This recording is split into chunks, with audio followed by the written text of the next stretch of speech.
საქართველოს კორუფციის აღქმის ინდექსში 53 ქულა აქვს და ეს რეიტინგი ბოლო წლებში რეგრესირებს. რას ნიშნავს ეს ქულა კორუფციის აღქმის ინდექსში? როგორ მეტყველებს ქვეყნის საინვესტიციო იმიჯზე და რა თქმა უნდა, როგორი სიგნალია ჩვენი საერთაშორისო პარტნიორებისა და პოტენციური ინვესტორებისთვის? ამ თემებზე ვისაუბრებ დღეს. ჩვენ სტუმართან ერთად ნიკოლოზ ზალავიძე, ეკონომიკის მინისტრის ყოფილი მოადგილეა. ჩვენთან ერთად ნიკოლოზ, ძალიან დიდი მადლობა მოგზანებისთვის. მადლობა მოწვევისათვის. ნიკოლოზ, სანამ გადავიდოდეთ უშუალოდ იმ ფაქტორებზე, თუ როგორი სიგნალია ეს ჩვენი საერთაშორისო პარტნიორებისთვის, პოტენციური ინვესტორებისთვის, როგორ მეტყველებს ეს ყველაფერი ქვეყნის ეკონომიკურ და საქმიან იმიჯზე? მოდი პირველ რიგში ტექნიკური ნაწილით დავიწყოთ, როგორ დგინდება და როგორ დგება, ასე ვთქვათ, ეს რეიტინგი და რას ნიშნავს მასში პოზიციონირება არც თუ სახარბიელო რიცხვებით. კი, ბატონო. ძალიან საინტერესო და კარგი კითხვაა და იმედია რომ მისეულად ჩაეძიება საქართველოს მოსახლეობა ამ ყველაფერს. იმიტომ ეს ერთ-ერთი და არა ერთადერთი უმნიშვნელოვანესი სარეიტინგო შეფასება ქვეყნის იმიჯის, სხვადასხვა საშეფასებო პარამეტრებთან ერთად და ძალიან კომპლექსური არის ამ რეიტინგის შექმნა. 13-მდე ორგანიზაცია და 13-მდე საერთაშორისო უშველებელი ინსტიტუტი იღებს ამ ინფორმაციის შეგროვებაში და პარამეტრებში და ეს არის სხვადასხვა პარამეტრები, ძირითადი პარამეტრებია, მაგალითად ეს კორუფციის ინდექსი, რა თქმა უნდა, პირდაპირ გაგებით ყველას ესმის კორუფცია, რომ ვიღაცამ აიღო ქრთამი. რა თქმა უნდა, ეს არის ერთ-ერთი კომპონენტი და არა მთავარი, ქრთამის აღების ასეთი ორგანიზებულობა, როგორ ხდება და რა დონეზე, თუმცა ამ პარამეტრებში ძალიან მნიშვნელოვანია კანონის უზენაესობა და კანონის აღსრულება, ტრანსპარენტულობა, ინსტიტუციური გამჭვირვალობა და ინსტიტუციური მუშაობა, ანუ საჯარო დაწესებულებების მუშაობის გამჭვირვალობა და ეფექტურობა და ეფექტიანობა. ასევე ძალიან მნიშვნელოვანია თუ როგორ არის გადაწყვეტილების მიღების სისტემურობა სახელმწიფოს მხრიდან და როგორ მუშაობენ კორუფციასთან მებრძოლი ინსტიტუტები, მათი მუშაობის ეფექტურობა. ეს არის რამოდენიმე ძირითადი პარამეტრი, რომელთა ინდივიდუალურად და ერთობლივადაც, ანუ ერთი წყარო არ არის ამ პარამეტრის მომწოდებელი, მაგალითად ამ ორგანიზაციისთვის, ვინც საბოლოო ჯამში ამ კორუფციის აღქმის ინდექსს აკეთებს, აქ არიან ჩართული მსხვილი ინსტიტუტები, როგორც სოფლიო ბანკი, ასევე საერთაშორისო საფინანსო ორგანიზაციები, როგორც ევროპის განვითარების ბანკი, ევროპის საინვესტიციო ბანკი, აზიის განვითარების ბანკი და ასე შემდეგ და ასე შემდეგ, ის საერთაშორისო ორგანიზაციები, ფინანსური ორგანიზაციები, რომლებიც მუშაობენ აქტიურად ქვეყნებთან, რომელსაც შეხება აქვთ როგორც საჯარო, ასევე კერძო სექტორთან და აი ამ სერვისების მიღებასთან. შესაბამისად, ეს ტრენდი, რომელიც საქართველოს განიცდის და მეთოდოლოგიაც ყოველთვის ესე იხვეწება, რა თქმა უნდა, თანამედროვე გამოწვევებთან, იმიტომ რომ ციფრული სამყარო უფრო ასე ვთქვათ, ძლიერი ხდება და შესაბამისად კორუფციის ჩადენის ასე ვთქვათ, ცუდნებები არა ინსტრუმენტებიც იხვეწება და შესაბამისად მეთოდოლოგიაც ამას მიყვება. ჩვენ ამ ნაწილში და რა თქმა უნდა ამ ინფორმაციის მომწოდებელი ყველა კონკრეტული ქვეყნიდან წყარო ამ ინფორმაციის არის როგორც პირდაპირ ისე არაპირდაპირი არხები. პირდაპირი არხებია თვითონ სახელმწიფოს მიერ გაკეთებული ანგარიშგებები და ანგარიშები და ასევე არასამთავრობო სექტორისგან ეგრეთ წოდებული ბჭყალებში watchdog-ისგან რეპუტაციული ორგანიზაციების მიერ გაკეთებული კვლევებზე და ფაქტებზე დაფუძნებული ინფორმაცია. სამწუხაროდ ხა ჩვენ ამ ინდექსში, კორუფციის აღქმის ინდექსში ჩვენ ესეთი სტაბილური რეგრესი გვაქვს უკვე განსაკუთრებულად 20-21 წლიდან, 20 წლიდან პანდემიის შემდეგ რაღაცებს როგორც ჩანს მოეშვა. ამ პერიოდში რა თქმა უნდა ხდებოდა ასევე მეთოდოლოგიის ცვლილებაც და ერთი შეხედვით თუ ჩვენ შევხედავდით, ჩვენ რაღაც მუდმივად თითქოს გვეკავა ესეთი ადგილი, რომელიც დიდად არც იქით მიდიოდა არც აქეთ. ამ ნაწილში მინდა რომ ჩაგეკითხოთ ნიკოლოზ, მაყურებელს რომ წარმოვადგენინოთ თუ რას ნიშნავს ეს ასე ვთქვათ შეფასება და სად ვართ რეალურად 100 ქულიანი შკალიდან ჩვენ გვაქვს 53 ქულა. რაც გარკვეულწილად რომ განვარტოთ, ეს ნიშნავს იმას, რომ ქვეყანაში წვრილმანი კორუფციის ნიშნები არ არის, თუმცა გარკვეულ ელიტურ დონეზე ჩვენ გვაქვს სერიოზული პრობლემები. კი. დიახ, ანუ ეს ქულა რაც უფრო ნაკლებია, მით უფრო უკეთესია, შესაბამისად რაც უფრო მეტია და თითქოს ახლა ცუდად არ ითვლება, რაღაც შუაში ვართ, მაგრამ კიდევ და კიდევ აქ არის უმნიშვნელოვანესი, თითოეულ ყოველ წელს ამ რეიტინგის გამოქვეყნებისას მას მოყვება, ეს არის საშუალო შეწონილი ქულა. ანუ ეს არ არის რაღაცა გასაშუალოებული მარტივად, როგორც ჩვენი სტატისტიკა გვაძლევს ხოლმე, შეწონილი ქულა არის, სხვადასხვა პარამეტრი, სხვადასხვა სიმძიმე აქვს თავისი და ის სიმძიმე შესაბამისად მოქმედი ხდება. ცალი აი ესეთი ერთი თვალით და მარტივად და აი ამ რაღაცა ბუტაფორიული შეფასებით რა გვიჭირს ჩვენზე, ჩვენ ვიღაცებს უსწრებთ, ეს თემა არ არის. ჩვენ არ აქვს ის ფუფუნება, რომ ჭყალებში ვიღაცებს და ან შევეჯიბროთ რეგიონის ჩვენს მეზობლებს. ჩვენ ოდესღაც ვიყავით სანიმუშო ქვეყანა, ჩვენ ოდესღაც ვიყავით რაღაც ჩემპიონი ამ ნაწილში, მით უმეტეს 2004 წლიდან 2012 წლამდე ვითვლებოდით, რომ ეს petty коррупция, ანუ წვრილმანი კორუფცია თითქმის ელემინირებული იქნა ქვეყნიდან, რომელიც ძალიან ესეთი მასიური სისტემური რეფორმების შედეგი იყო და რამაც მოვა ძალიან დიდი დაფასება მსოფლიო ბანკის, საერთაშორისო სავალუტო ფონდის, აზიის განვითარების, EBRD-ის და ასე შემდეგ ყველა საერთაშორისო ორგანიზაციის ხოლმე. ამისი გადაცემა, იმ ზემოხსენებული წარსული რეფორმების გადაცემა დღეს არსებულ რეიტინგებზე ისევ არსებობს და გარკვეულწილად აი ამისი ეფექტი დღემდე შენარჩუნებული ხომ არ არის და გვაქვს იმიტომ გარკვეულწილად საშუალო პოზიცია დღეს. კი, რა თქმა უნდა, ეს ეფექტი გადაცემულია, მაგრამ როგორც თქვი, მეთოდოლოგია მნიშვნელოვნად იცვლება წლიდან წლამდე. ამ მეთოდოლოგიის ნაწილში გაიზარდა ძალიან წილობრივი მდგენელი კანონის უზენაესობის და კანონის აღსრულების ნაწილში, გაზრდილია ძალიან ტრანსპარენტულობის ნაწილი, ანუ რაც უფრო მეტია ტრანსპარენტობა, რაც უფრო შეზღუდულია, ძნელია გადაწყვეტილებების მიღება საერთაშორისო სექტორის მხრიდან, რომელიც არის წინააღმდეგი მონოპოლიის, ოლიგოპოლიის, ასე ვთქვათ, ფავორიტიზმის წინააღმდეგ, რაშიც ჩვენ ძალიან მძიმე და ყველაზე სუსტი მაჩვენებელი გვაქვს ამ ნაწილში. სასამართლო ტრანსპარენტულობაში და ამ ფავორიტიზმის ხელშეწყობაში და კიდევ კორუფციის ერთ-ერთი მთავარი, ასე ვთქვათ, აქტორი არის ინტერესთა კონფლიქტი და ინტერესთა კონფლიქტის გამარტება. რატომღაც აქ არავინ არ აქცევთ ამ ყველაფერს ყურადღებას, ამ ნაწილშიც ჩვენი შეფასება საკმაოდ დამძიმებულია და ნუ ეს სამწუხაროდ აშკარაა, ხო?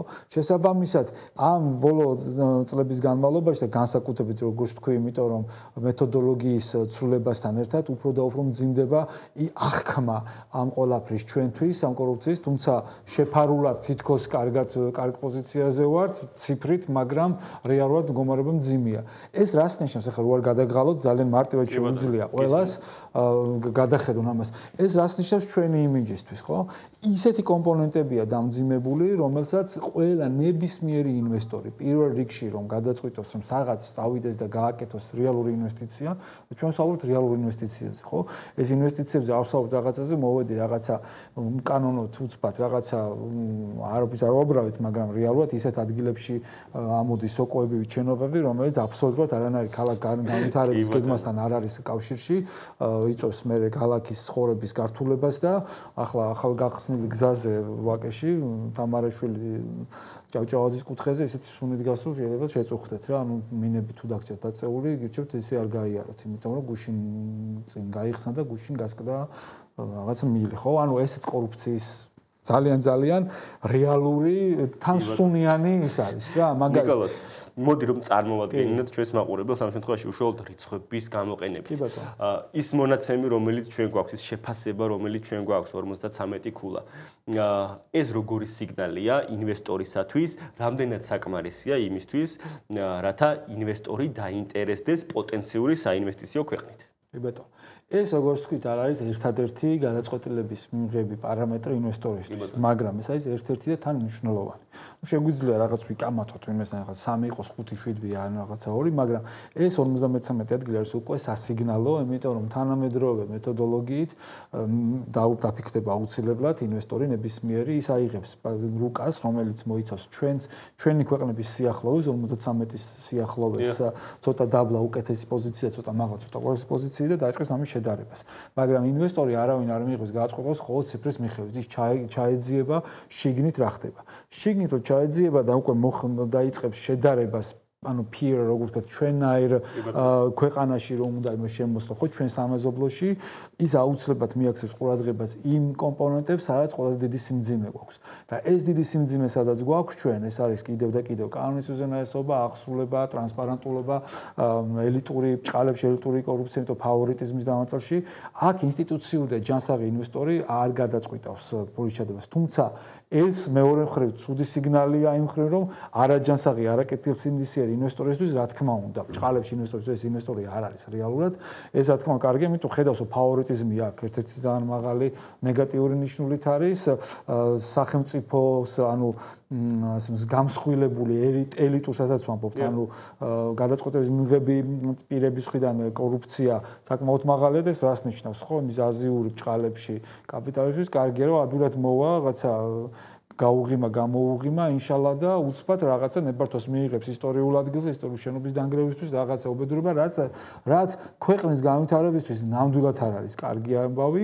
ერთი კონკრეტული ჩინოვნიკი იყიდის იშოვის ფულს, წავადა, რა ვიცი, ესპანეთში ან პორტუგალიაში ან საფრანგეთში იყიდის უძრავქონებას, დედა, მამა, დეიდა, ბებია, ბაბუა, მეზობლის მძღოლი აჩუქებს ფულს და მაგითი გამოვა, მაგრამ ქვეყანა ამითი დაზარალდება, საშუალო და გრძელ ვადაში უფრო გაკოტრებისკენ წავალთ და შესაბამისად ჩვენი ეკონომიკა იქნება ისე უფრო ესეთი ბუტაფორი, უბრალოდ რაღაცა ძალიან ლოგიკურ მოკლე პერიოდში უბრალოდ არაფერი არ დაგვრჩება. ეს მომდევნო წლის რეიტინგი კიდევ უფრო გაუარესდება ლოგიკურად, იქ მეთოდოლოგია რა თქმა უნდა გზაში კიდევ შეიცვლება და არაფერი არ იქნება. კიდევ და კიდევ ეს რეიტინგი ბოლო ამ 4-5 წლის განმავლობაში მიდის ძალიან ნეგატიურად.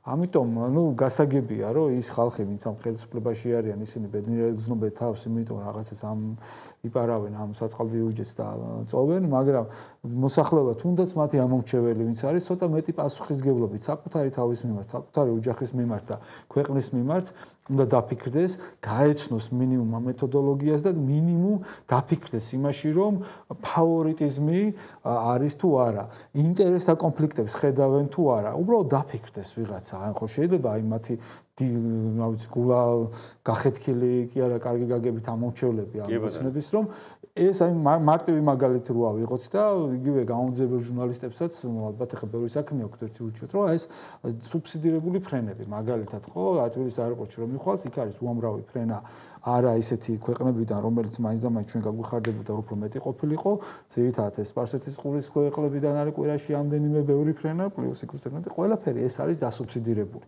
ანუ ამ ყველაფრის სუბსიდირება რას ნიშნავს ამ ყველაფერს ნიშნავს ის რომ ბიუჯეტი ან ჩვენ თითოეული გადასახადი ვაფინანსებთ ამ ხალხის ამ ფრენას როგორ ნაწილდება სად არის როგორ არის რანაირად არის გადანაწილებული მარტივად შეგვიძლია ვნახოთ და მივიღოთ ეს ყველაფერი იმიტომ რომ ესეც ერთ-ერთი აი ამ ფავორიტიზმის აი ამ ინტერესთა კონფლიქტის ძალიან სერიოზული მაგალითებია რომელზეც დაყრდნობითად შემდეგ ხდება ამ ინფორმაციის მიწოდება გადამოწმება და ერთ-ერთი კომპონენტი აი ამ ჩვენ გაუარესებულ ნაწილში არის ზუსტად ძალიან მარტივი მაგალითი ავიღებე კონკრეტული ფაქტებიდან რომელიც შემდეგ უკვე ამ ანგარიშის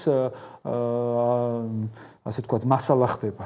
ნიკოლოზ, ცოტა დრო დაგვრჩა და აუცილებლად გარკვეული შეჯამება და გითხოთ თქვენ ახსენეთ რომ გარკვეულწილად მოლოდინები შემდეგ აღნიშნულ რეიტინგთან დაკავშირებით როგორი შეიძლება იყოს.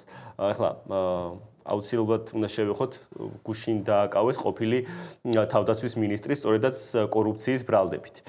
ზოგადად მსგავსი ფაქტები პირველ რიგში როგორც სიგნალი ინვესტორებისთვის რამდენად შესამჩნევია და აღნიშნული ფაქტების შემდეგ როგორ რეიტინგს ველოდებით შემდეგ წელს უკვე განახლებაში კორუფციის აღქმის ინდექსში და ამით დავასრულოთ.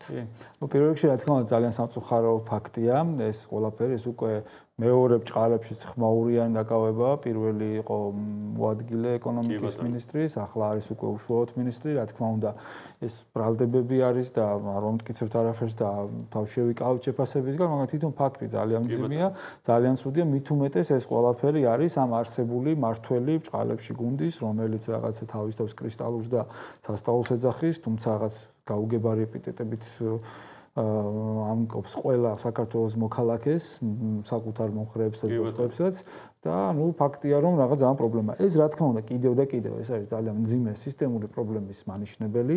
თუ დამტკიცდება ხო, ძალიან მძიმეა, თუ არ დამტკიცდება ხო, მაინც პრობლემაა, იმიტომ რომ მაშინ ეს ხმაურიანი რაღაცა უკვე სხვა პრობლემაა, ამას იგი საგამოძიებო ინსტიტუტები არ არიან ამ ყველაფერში კომპეტენტურები და ვიღაცას ისე ნაურაზე იჭერენ ესეთ საპასუხისმგებლო თანამდებობაზე ესეთ პატიოსან ხალხს.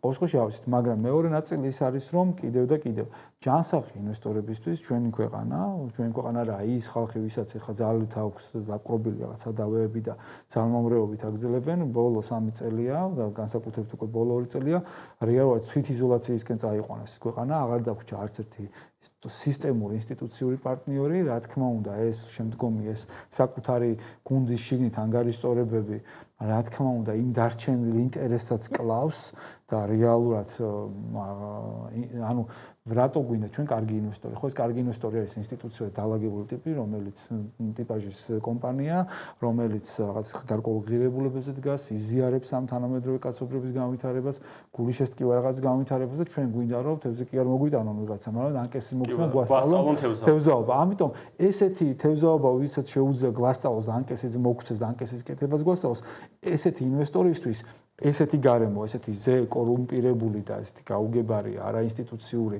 სადაც სასამართლო არ არსებობს, სადაც დამოუკიდებელი აზრის გამოხატვის უფლებები არ არსებობს და რაღაცა შერჩევითია ყველაფერი და ძალიან მძიმეა ესეთი სტრუქტურირება ქვეყნის, მათთვის მიუღებელია. გასაგებია. ნიკოლოზ, დიდი მადლობა ტრადიციულად ამ მომწურავი და რაც თავარია საინტერესო ანალიზისთვის. მაყურებელს შევახსენებ, ნიკოლოზ ალავიძე ეკონომიკის მინისტრის ყოფილი მოადგილე იყო ჩვენთან ერთად და საუბრობდით კორუფციის აღქმის ინდექსსა და საქართველოს პოზიციონირებასთან დაკავშირებით.